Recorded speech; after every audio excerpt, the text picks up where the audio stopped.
Goeiemôre, dit is donderdag die 15de Januarie. Vanoggend lees ons saam Johannes 10 vers 27.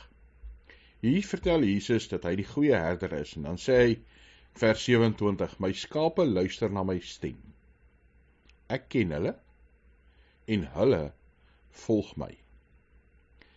Ek en jy is kinders van God, deel van sy kudde, sy skape. Maar dit is belangrik, en dit is wat Jesus vir ons sê, dat ons na sy stem sal luister.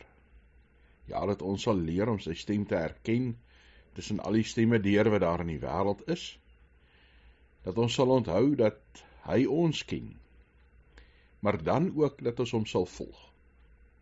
Dit help nie net ons hoor, maar ons doen niks nie. Dit help nie ons hoor sy stem, en ons herken sy stem, maar dit bring geen reaksie by ons nie. Ons reaksie op God se stem moet wees om hom te volg, om te doen wat hy vra, om gehoorsaam aan hom te lewe. Dis verskriklik as mense jou hoor en hulle kan presies herhaal wat jy gesê het, maar hulle doen nog steeds niks daaraan. Dis nou soos 'n onderwyser wat vir kinders moet skool hou, tieners.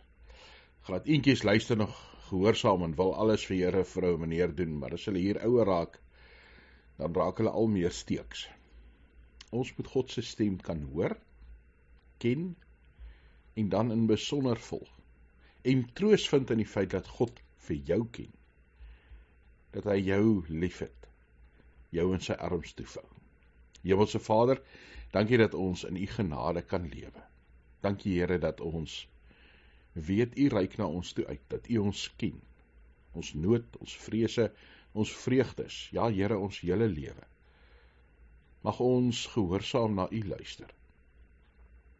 Wil u ons asseblief Here deur die Gees help, om nie net u stem te ken nie, maar ook gehoorsaam u te volg, om te doen dit wat u van ons vra.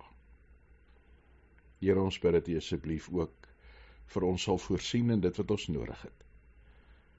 Here, dat ons vandag, môre, elke dag sal leef, nie uit ons eie krag nie, maar uit dit wat u vir ons skenk. Mag ons in hierdie wêreld ook getuies wees van u goedheid en grootheid. Dankie Here dat ons vir mekaar kan bid, dat ons vir ons land kan bid. Here, ons weet, u is ons hemelse Vader. In Jesus se naam. Amen.